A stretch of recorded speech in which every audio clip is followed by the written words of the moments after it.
అందరికీ నమస్కారం. Welcome to ప్రజాక్షేత్రం. Andhra Pradesh రాజకీయాల్లోకి కాంగ్రెస్ ద్వారా ఎంట్రీ ఇచ్చిన షర్మిల గారు మొదటి నుంచి వైసీపీపై, జగన్ గారిపై తీవ్ర స్థాయిలో విమర్శలు చేస్తున్నారు. రాష్ట్రంలో టీడీపీ కూటమి, వైసీపీ మధ్య జరగబోయే ఎన్నికల్లో ఉత్కంఠ రోజురోజుకి పెరుగుతూనే ఉంటే ఇప్పుడు అదే స్థాయి ఉత్కంఠ కడప ఎంపీ స్థానంలో నెలకొంది.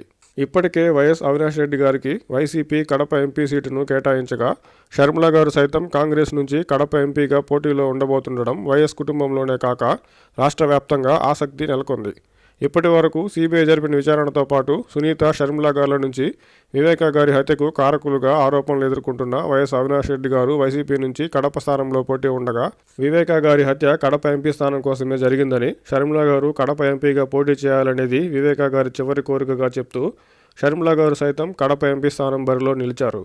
వివేకా గారి హత్యారోపణలు ఎదుర్కొంటున్న అవినాష్ రెడ్డి గారు ఒకవైపు తాను కడప ఎంపీగా పోటీ చేయడమే వివేకా గారి చివరి కోరిక అంటూ అందుకే తాను పోటీ చేస్తున్నట్టు షర్మిల గారు కడప ఎంపీ బరిలో ఉండడం అటు వైఎస్ కుటుంబంలో చీలికకు, కడప జిల్లాలోనే కాక రాష్ట్ర వ్యాప్తంగా చర్చకు దారితీసింది. కడప జిల్లా ప్రజలు కడప ఎంపీ స్థానంలో ఎవరి వైపు ఉండనున్నారో చూడాలి.